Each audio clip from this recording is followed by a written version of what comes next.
Vatsanupekkha Granth and Sarvodaya Tika on the same is going on, in which the second Anupreksha, that is Ashtananupreksha, was being discussed, in which Acharya Sri Kund Dev was describing regarding the four Aradhanas. And yesterday we had completed the third Aradhana, that is the Charita Aradhana, and in which Acharya Sri had described the various types of Charitras, that is the Sakal Charitra and Desh Charitra, and thereafter in Sakal Charitra there is Nishchay Charitra and Vyavhar Charitra. So the conclusion was that the persons, only the saints having the Sakal Charitra can have the Swarupa Charan, and nobody else cannot have that, achieve that this thing. So hence the Charitra was being discussed, and now from today Acharya Sri will be discussed regarding the fourth Aradhana, that is the Taparadhana.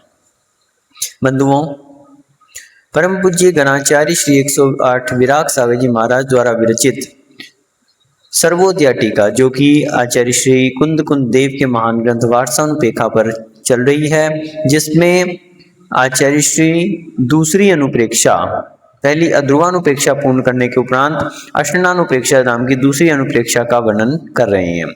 इसमें आचार्य श्री ने गाथा number 13 के अंदर 4 आराधनाओं के विषय में बतलाया था, जिसमें पहली दर्शन आराधना, दूसरी ज्ञान आराधना और तीसरी जो अभी तक चल रही थी वह चल रही थी चारित्र आराधना। चारित्र आराधना में आचार्य जी ने बताया था कि चारित्र मुख्यतः 2 प्रकार का होता है, एक सकल चारित्र और एक देश चारित्र। यद्यपि जो चतुर्थ गुण स्थानवर्ती हैं उनके किसी भी प्रकार का चारित्र नहीं है, लेकिन उनके सम्यक्त्वाचरण पाया जाता है। सम्यक्त से अविनाभूत जो सम्यक्त्वाचरण है वो चतुर्थ गुण स्थानवर्ती के भी पाया जाता है। इस कारण कहीं कहीं उनके लिए चारित्र संज्ञा उपचार से दे दी जाती है, लेकिन आचार्य जी ने बताया था कि किसी भी तरह से उनके लिए स्वरूपाचरण संज्ञा नहीं दी जा सकती। यह तो शास्त्रों के विपरीत ही कथन है।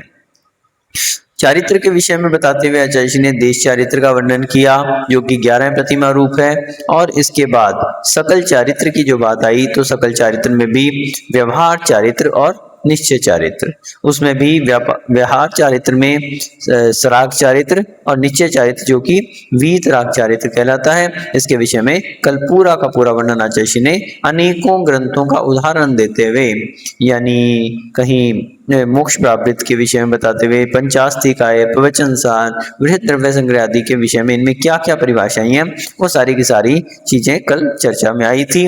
और अंत में आचार्य जी ने कहा था कि व्यवहार चारित्र से ही निश्चय चारित्र की सिद्धि हो सकती है। बिना व्यवहार चारित्र को धारण किए हुए, बिना मुनि मुद्रा को धारण किए भी कभी भी निश्चय चारित्र की सिद्धि नहीं हो सकती। और दूसरी बात ये भी है कि निश्चय चारित्र का लक्ष्य लेकर ही व्यवहार चारित्र को धारण किया जा सकता है। एक सराग चारित्र है जिसमें पंच परमेष्टि के प्रति प्रशस्त राग पाया जाता है, और जो वीतराग चारित्र है जिसके लिए निश्चय चारित्र कहते हैं उसमें स्वतः प्रवेश होता है, वहां पर निर्विकल्प दशा रहती है, निशुद्धात्मा की अनुभूति योगी जन किया करते हैं। तो इस प्रकार से ऐसा चारित्र के विषय में समझना चाहिए। आज उसी विषय में आगे बढ़ते हुए आचार्य श्री चौथी आराधना जो कि तपाराधना है, तपाराधना के विषय में बतला रहे हैं कि तप आराधना क्या है। चैव च एव, और इसके अतिरिक्त सत्तवो, जो गाथा में एक प्रकरण आया सत्तवो यानी कि सत तपहा, संयम सम्यक तप, तो सम्यक तपश्चरणम, सम्यक प्रकार से तपश्चर्या। मोक्ष मार्गे मिथ्या तपो न प्रयोजन साधकम।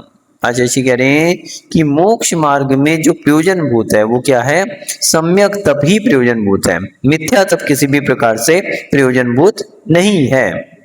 यतो ही न तेन सकल कर्म श्रेयो भवति, मिथ्या तप के द्वारा कभी भी सकल कर्म का क्षय नहीं हो सकता, यानी कि कभी भी निर्जरा, और वो भी कौन सी, यानी मोक्ष आदि की प्राप्ति नहीं हो सकती। एकमात्र सम्यक तप ही जो है कर्मों का निर्मूल क्षय करने में संभव कारणभूत होता है।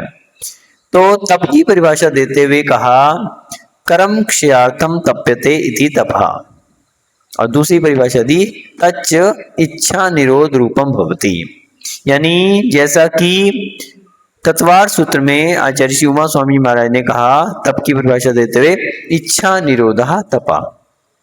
इच्छाओं का निरोध करना ही क्या है? तप है। और कौन सा तप है? सम्यक तप है। वास्तविकता में ये इच्छाएं ही हमारे संसार का कारण हुआ करती हैं।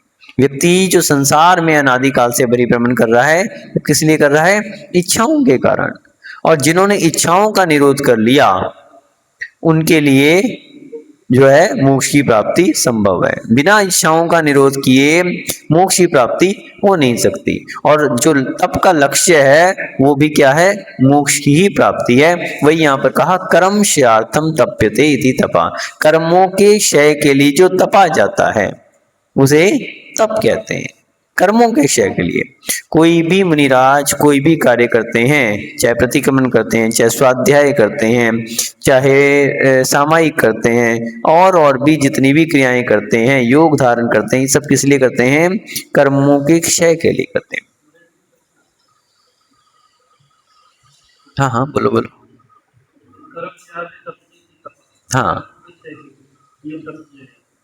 मगर अभी कहा है कि कोई वस्तु जो कहानी आपने इच्छा निरोधा तपा। कर्म चार की तपा कर्मों की क्षय के लिए कर रहे हैं, इच्छा निरोध तपा कहाँ से लगता है? हाँ, दोनों का अभी वो आपको बता रहे हैं कि दोनों ही बातें हैं। कर्म क्षयार्थम तप्यते इति तपा और इच्छा निरोधा तपा, तो दोनों ही बातें एक साथ आती हैं। वो कैसे आती हैं वही हम बता रहे हैं कि सांसारिक इच्छाओं का निरोध करना, संसार की सब प्रकार की इच्छाओं का निरोध करना, और यूं कहें कि जो सप्तम गुण स्थान में आरूढ़ होते हैं उनके लिए तो मोक्ष की भी इच्छा नहीं रहती। कल हमने बताया था, यस्य मोक्षपि न कांक्षा स मोक्षम अधिगच्छति।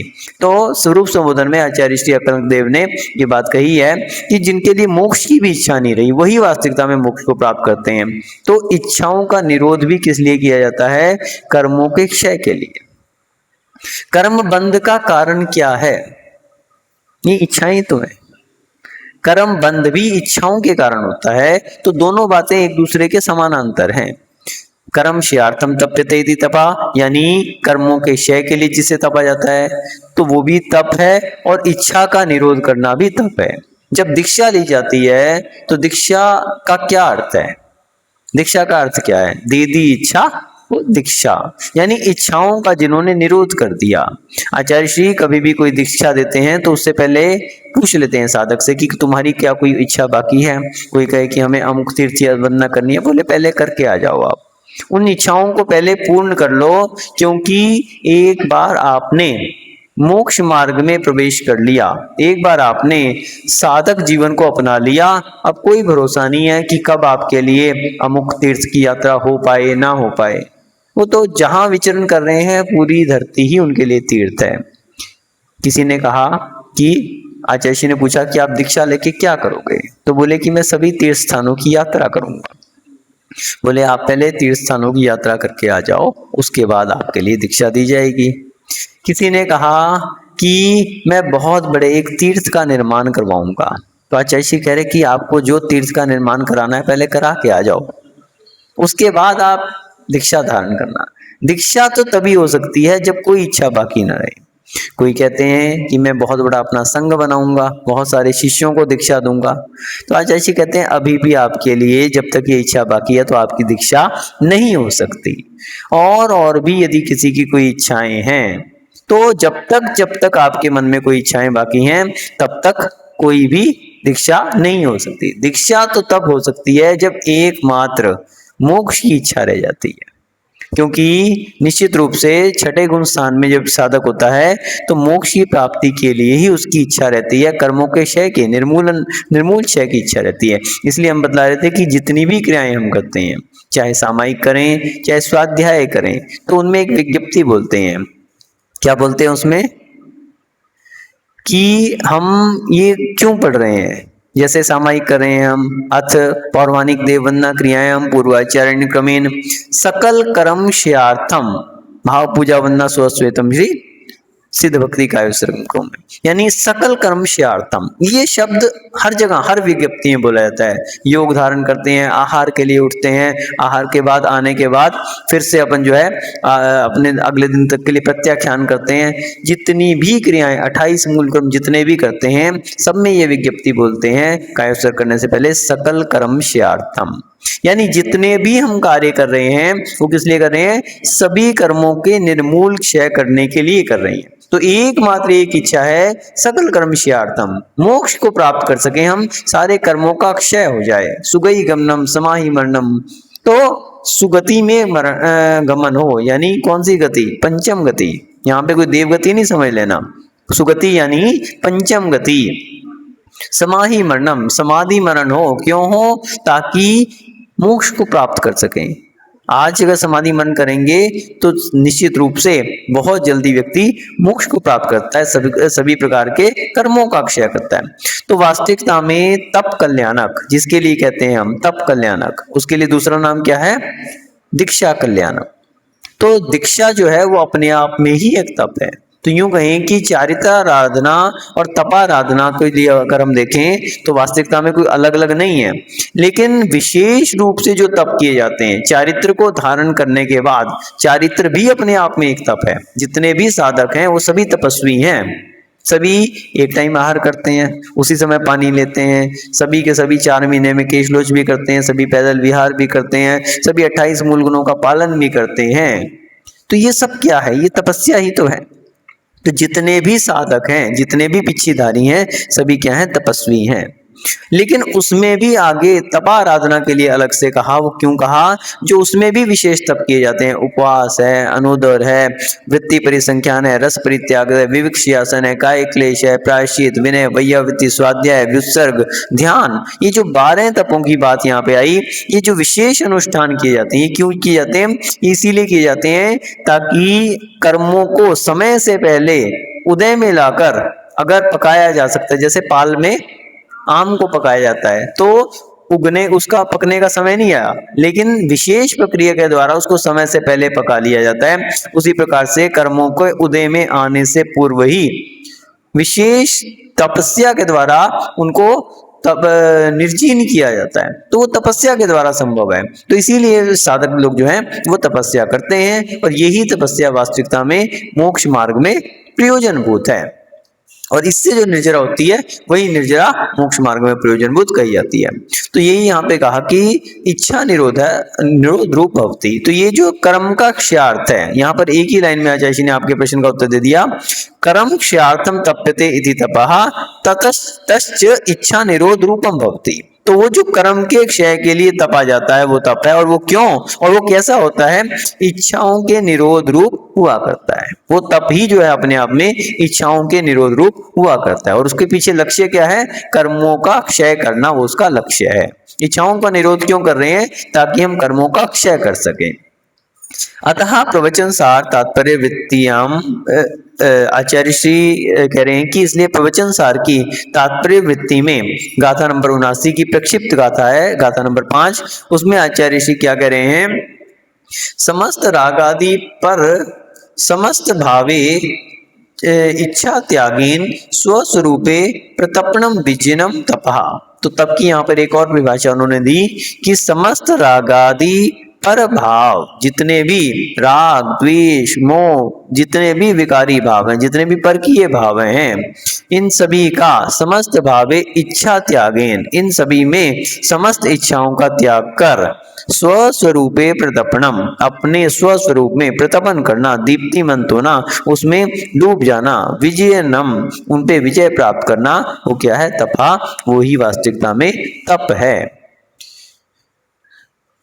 अनगार धर्मामृतेच प्रोक्तम, अनगार धर्मामृत में अध्याय 7 की गाथा नंबर 2 में भी ये बात कही गई है, तपो मन अक्षायाम तपनात् सन्निरोधनात् निरुच्यते दृगाद्या भी भावार इच्छा निरोधनम। तो यहाँ पर आचार्य श्री अनगार धर्मामृत में क्या करें हैं, तपो मन अक्षायानाम, यानी मन, तप जो है मन, और जो अक्षयानाम यानी कि इंद्रियों के द्वारा। तो इंद्रियों का, और तपनात् सनिरोधनात्, और तप का क्या अर्थ है, मन और इंद्रिय और शरीर की निरोध करना। किसका, स्वच्छंद प्रक्रियाओं का। स्वच्छंद प्रकृतियां जो थी, जो मन की और इंद्रियों की जो स्वच्छंद प्रक्रियाएं थी, उनका निरोध करना। निरुच्यते, उनके लिए निरोध करना। और दृगाद्या भी भावार इच्छा निरोधनम, और रत्नत्रय को प्रकट करने के लिए इष्ट अनिष्ट विषयों की आकांक्षाओं का निरोध करना। ये क्या कहा है, तप कहा गया है। तो तप के विषय में कहा कि एक तो मन, इंद्रिय और शरीर की प्रवृत्तियों का, स्वच्छंद प्रवृत्तियों का निरोध करना। बहुत चीजों का हमारा मन होता है, अमुक चीज खा लें, अमुक चीज पहन लें, ऐसा कर लें, वैसा कर लें। काम इंद्रिय की इच्छा होती है, बहुत सारे विकारी भाव उत्पन्न होते हैं, मन जो है अलग अलग जगह जाता है। लेकिन तप क्या है, उनका निरोध करना। मन का कार्य है स्वच्छंद विचरण करना, लेकिन जब हम तपस्या करते हैं तो उसमें क्या करते हैं, उसी मन को निरोध करते हैं, वहां पर जाने से रोकते हैं, धर्म ध्यान में लगाते हैं। आर्त रौद्र ध्यान को छोड़ के धर्म ध्यान में उसको लगाते हैं, तो कहलाती है एक तपस्या। और दूसरी बात है इंद्रियों का निरोध, मन को रोकना और इंद्रियों को रोकना। तो इंद्रियों की इच्छा होती है, काम इंद्रिय की इच्छा है, काम वासनाओं का सेवन करें, लेकिन उस पर निरोध करना, उस पर ब्रेक लगाना, अंकुश लगाना, स्पर्शन इंद्रिय पे निरोध करना। और रसना इंद्री, कहीं खाने पीने की चीजें क्या हमारे लिए भक्ष्य है, क्या अभक्ष्य है, इसका विवेक रखना। कौन से समय में 24 घंटे में एक ही बार आहार करना है, उस समय भी अंतराय आ गया तो उसके लिए समता भाव को धारण करना। तो इससे क्या है, इससे हमारी जो रसना इंद्री जो है वो उसका निरोध होता है, वो पकड़ में आती है। ऐसे ही घ्राण इंद्री, कहीं हमारे लिए इत्र सेंट आदि का उसकी इच्छा तो होती है, लेकिन उसका त्याग करते हैं क्योंकि हिंसा जन्य पदार्थ हैं। फिर कर्ण इंद्री, गाने सुनना, फिल्मी गाने और इन सब का क्या करना, निरोध करना। चक्षु इंद्री, मन होता है ऐसी चीज देखें, वैसा देखें, यहाँ दृष्टि जाती है, उस पर निरोध करते हैं, ब्रेक लगाते हैं उस पर, कहीं विकारी भावना उत्पन्न हो जाए, गलत दृष्टि नहीं लेके जाना। तो ये सब क्या है, पांचों इंद्रियों का निरोध करना, और यही वास्तविकता में क्या है, तपस्या है। निरुच्यते दृगाद्या भाव, बोले कि और यही जो है वास्तविकता में इनका निरोध करना। और दूसरा कहा कि इष्ट अनिष्ट विषयों की आकांक्षाओं का ही निरोध कर देना। अभी तो इच्छा हो रही है और उसके बाद उसका निरोध किया जा रहा है। इच्छा हो रही है कि अमुक फिल्म देखी जाए, अमुक गाना सुना जाए, अमुक ये किया जाए, और उसको रोकना। और फिर कहते हैं उन इच्छाओं का ही निरोध, ऐसी इच्छाएं ही पैदा नहीं होने देना।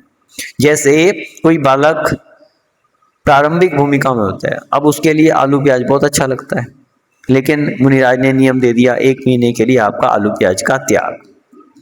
अब वो 1 महीना जो है एक एक दिन गिन के निकालता है, आज 29 दिन रह गए, आज 28 दिन रह गए। क्यों? इच्छा तो अभी समाप्त नहीं हुई, मात्र उसने ब्रेक लगाया। लेकिन धीरे धीरे जब वो थोड़ी सी परिपक्व भूमिका में आता है तो उसके लिए जब पता लगता है कि ये निरोध करवाया जा रहा है, तो क्यों करवाया जा रहा है, क्योंकि इसमें जीव पाए जाते हैं और जीवों की हिंसा होती है। जब उसके लिए इस तरह का ज्ञान होता है तो अब उसके लिए अंतरंग से ही उसके प्रति घृणा पैदा हो जाती है कि नहीं, आलू प्याज भक्ष्य ही नहीं है, हमें तो इसको कभी सेवन ही नहीं करना है। तो अब वो इच्छा ही नहीं है, अब उसको गिनती गिनने की जरूरत नहीं है कि 29 दिन रह गए, 28 दिन रह गए, 27 दिन रह गए। अब तो उसके लिए आलू प्याज आ गया तो उसको हटा ही देगा वो। क्यों? क्योंकि उसकी इच्छा का निरोध हो गया, अब उसे खाने की ही इच्छा नहीं रही। तो पहली बात तो मन के ऊपर और अपनी इंद्रियों के ऊपर ब्रेक लगाना, जबरदस्ती ब्रेक लगाना। और फिर जब व्यक्ति उस साधना में ढलता है तो अपने आप से उनके प्रति घृणा पैदा हो जाती है, उनके प्रति इच्छाएं ही समाप्त हो जाती हैं। और वास्तविकता में इच्छा निरोध तपा, इन इच्छाओं पर विजय प्राप्त करना ही क्या है, वो वास्तविक तप है। तच्च सम्यक तपो दिव्यदम। अब इसमें बता रहे हैं कि ये जो सम्यक प्रकार का तप है, जिसके लिए पहले बता दिया कि इच्छाओं का निरोध क्या है, ये तप है। तो ये जो सम्यक तप है ये भी 2 प्रकार का है, निश्चय तपा व्यवहार तपश्च। तो ये भी निश्चय तप और व्यवहार तप के रूप में 2 प्रकार का है। व्यवहार तपो विषय कार्तिकानुपेक्षाम उक्तम। तो व्यवहार तप क्या है उसके विषय में कार्तिकानुपेक्षा ग्रंथ में आचार्य कार्तिकेय महाराज गाथा नंबर 400 के माध्यम से बता रहे हैं। इहि पर लोए सुहाणम निर्विको जो करे दिसंभावो विविहम काय कलेशम तव धम्मो निम्मलो तस।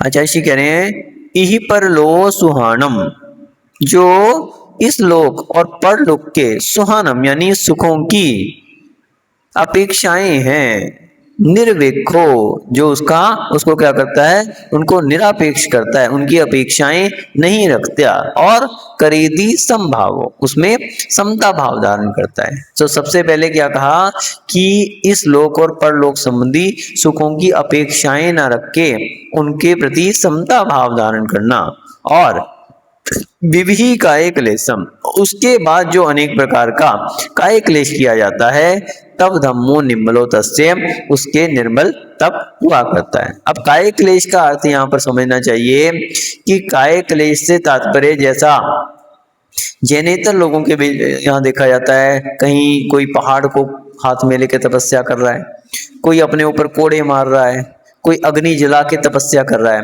तो इस प्रकार के काय क्लेश को हमारे यहाँ काय क्लेश नहीं कहा, ये तो मिथ्या तप हो गया। काय क्लेश का अर्थ है जो सहजता से किया जाता है, उपवास किया है, निश्चित रूप से क्षुधा उत्पन्न होगी, पीड़ा अनुभव होगी, कमर में दर्द होगा, कहीं जीवा सूखेगी, बहुत सारी वेदनाएं होंगी, लेकिन उनको समता भाव से सहन करना, यह है सहज काय क्लेश। यहाँ पर इस प्रकार के सहज काय क्लेश, ना कि अग्नि जलाना जिसमें हिंसा हो रही है, कोड़े मारना, ये इस प्रकार का काय क्लेश हमारे यहाँ नहीं का। मुनिजन विहार करते हैं, विहार करते हुए थकावट हो जाती है, निश्चित है थकावट हो जाती है, पूरा दिन परिश्रम करते हैं, ज्ञान ध्यान में तप में लवलीन रहते हैं, शरीर थक जाता है, लेकिन उसको समता भाव से सहन कर लेना, समता भाव से सहन कर लेना, ये कहलाता है काय क्लेश। और भी संग में जब साधु रहते हैं, कहीं बैठने के लिए स्थान कैसा मिल रहा है, खुरदरा स्थान है, कहीं ऊंचा नीचा स्थान है, संग में है, कहीं प्रतिक्रमण में बैठे हैं, सामायिक में बैठे हैं, घुटने दर्द करने लग गए, कहीं बाहर छत पे सामायिक कर रहे हैं, बारिश आ गई, धूप निकल गई, सर्दी गर्मी बरसात को समता भाव से सहन करना, ये कहलाता है वास्तविक काय क्लेश।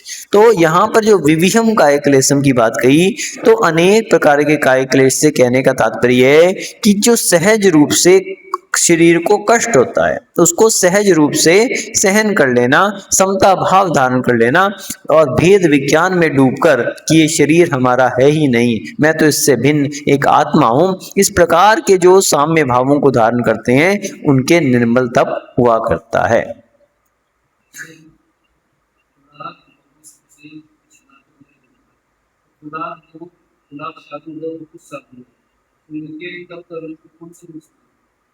गुण स्थान तो सभी का छठा सातवां है, हाँ छठे सातवें, मतलब छठे गुण स्थान से लेकर पुलाक वकुश कुशील निर्गंध स्नात का निर्गंध था, तो छठे गुण स्थान से लेकर 13वें गुण स्थान तक केवली जो है ये सभी इसमें आ जाते हैं। तो स्नातक जो है वो केवली हैं, और जो पुलाक वकुश आदि हैं ये छठे सातवें गुण स्थान वर्ती हैं, और भावलिंगी हैं।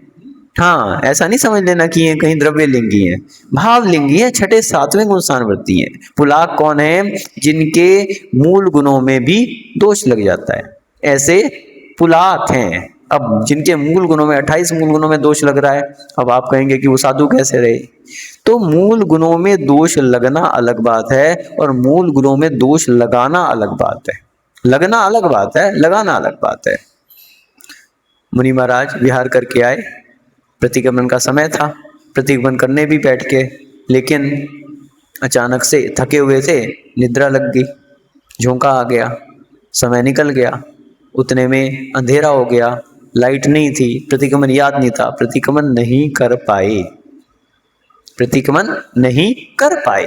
और एक है प्रमाद कर देना, तो दोनों में बहुत बड़ा अंतर है। तो पुलाक का अर्थ है कि भावना तो उनकी प्रतिक्रमण करने की थी, लेकिन मूल गुण में दोष लग गया, भाव उनके उसको दोष लगाने के नहीं थे, तो भावों से तो वो प्रतिक्रमण कर ही रहे हैं, फिर भी वो क्या है, भावलिंगी हैं। प्रतिक्रमण नहीं भी कर पाए फिर भी भावलिंगी है, मूल गुणों में दोष भी लग गया फिर भी भावलिंगी मुनिराज हैं, वो पुलाक हैं। वकुश कौन है? मूल गुणों में तो दोष नहीं लगा, लेकिन उत्तर गुणों में दोष लग गए। तो इस तरह से जितने भी ये पांचों प्रकार के हैं, ये सभी भावलिंगी मुनिराज हैं। छठे से 13वें गुण स्थान तक इन जितने भी मुनिराज हैं, सभी इसमें भावलिंगी मुनिराजों की गिनती आती है। यदि भाव से गिर गए तो छठा गुण स्थान रहेगा ही नहीं, फिर तो पांचवें, चौथे, और अगर मिथ्यात्व का हो जाएगा पहले गुण स्थान में भी आ सकते हैं। तो वो तो मात्र भावलिंगी रहे ही नहीं, वो तो द्रव्यलिंगी हो गए। तो वहां पर इनकी पांचों में इसकी गिनती नहीं की, वहां सभी के सभी भावलिंगी मुनिराजों की बात की गई। भले उनके मूल और उत्तर गुणों में दोष लग रहा है, लेकिन भावना उनके दोष लगाने की नहीं रहती। आगे कहते हैं निश्चय तपस्तु आत्मानम आत्मनि आत्मना संधते संधत्ते। अब निश्चय तप क्या है? निश्चय तप के लिए बोल रहे हैं आत्मानम आत्मनि आत्मना संधत्ते, आत्मा को आत्मा में आत्मा से धारण करना, ये निश्चय तप है। आत्मा को आत्मा में आत्मा से ही धारण करना। संधत्ते इति आध्यात्मम तपनम। तो ये क्या है? वास्तविकता में आत्मा को आत्मा से धारण करना, उसको टिकाए रखना, जोड़े रखना, वो जो अध्यात्म रूप है वो क्या है? निश्चय तप है। यद्वा प्रसिद्ध शुद्ध कारण परमात्म तत्वे यदांत अंतर्मुखतया प्रतपनम इत्यमिदम नियम सारस्य तात्पर्य वित्त प्रतिपादनम। तो इसके लिए कहते हैं कि वास्तविकता में, अथवा दूसरे रूप में कहा, प्रसिद्ध शुद्ध कारण परमात्म तत्व में सदा अंतर्मुख रहकर जो प्रतपन है, आत्म संयम है, वो तप है। ऐसा नियम सार की गाथा नंबर 118 में और 123 में इसके विषय में बतलाया गया कि जो अंतर्मुख रहकर अंतरात्मा में लीन रहते हुए जो प्रतपन है, जो तपा जाता है, आत्म संयम को धारण किया जाता है, तो वो जिसके लिए हम क्या कहते हैं? परमात्म तत्व में लीन रहना।